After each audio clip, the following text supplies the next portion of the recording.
Hello મિત્રો, કેમ છો? મજામાં? આજે આપણે જ્યુસ બનાવવાનું છે, બીટ અને દાડમનું બનાવવાનું છે. આ વિટામિનથી ભરપૂર હોય છે અને જેને B12 ઓછું હોય એને B12 થઈ જાય. તો આ દાડમ અને બીટ સમારીને રેડી કરી દીધેલું છે. આ કોને સમાર્યું છે એવું તમને અગાડી સરસ મજાની એક કહાની સાથે આ આપણે જ્યુસ બનાવીશું. પણ પહેલાં આપણે બીટ લઈ લીધું છે, દાડમ લઈ લીધું છે, બનાવી દઈએ. બનાવ્યા પછી સરસ મજાની એક કહાની પણ જાર લીધો છે. સમારેલા બીટ નાખી દઉં છું, દાડમના દાણા.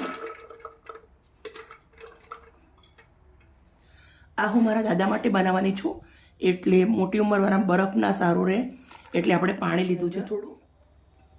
થોડીક એવી ખાંડ નાખું છું, અડધી ચમચી. બંધ કરી દઈશું, પીસી લેશું. જ્યુસ આપણો રેડી બની ગયો છે. અમારા દાદાની ઉંમર છે 90 વર્ષની. દાદાને ડૉક્ટરે કીધું, દાદા તમારે શરીરના અંદર લોહી ઓછું છે, તમારે બીટ અને દાડમનું જ્યુસ બનાવીને પીવાનું. દાદા રોજ સવારમાં બીટ અને દાડમ લઈ અને બેસી જાય અને કહે કે અમને તમે જ્યુસ બનાવી દો એમ. દાદાને 100 વર્ષ પૂરા કરવાના છે એટલે અમે દાદા માટે બીટ અને દાડમનો જ્યુસ રોજ બનાવીએ છીએ. અને જેને પણ B12ની કમી હોય એમના માટે આ જ્યુસ બહુ સરસ રહે છે.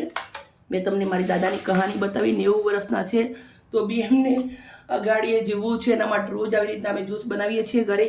અને તમે પણ બનાવજો, જેને B12 ઓછું હોય, લો ઓછું હોય, બાળકો નબળા હોય એના માટે આ જ્યુસ બહુ જ સરસ રહે છે મિત્રો. મેં દાદા માટે બનાવ્યું છે તો હું પણ પીશ, એટલે મારા માટે મિત્રો એકદમ સિમ્પલ અને સાથે ટેસ્ટી લાગે છે.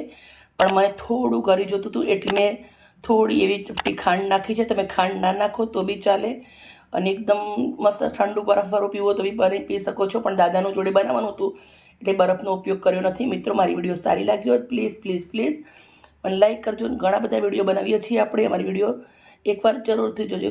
Okay, bye. કાલે આવી નવી રેસીપી સાથે.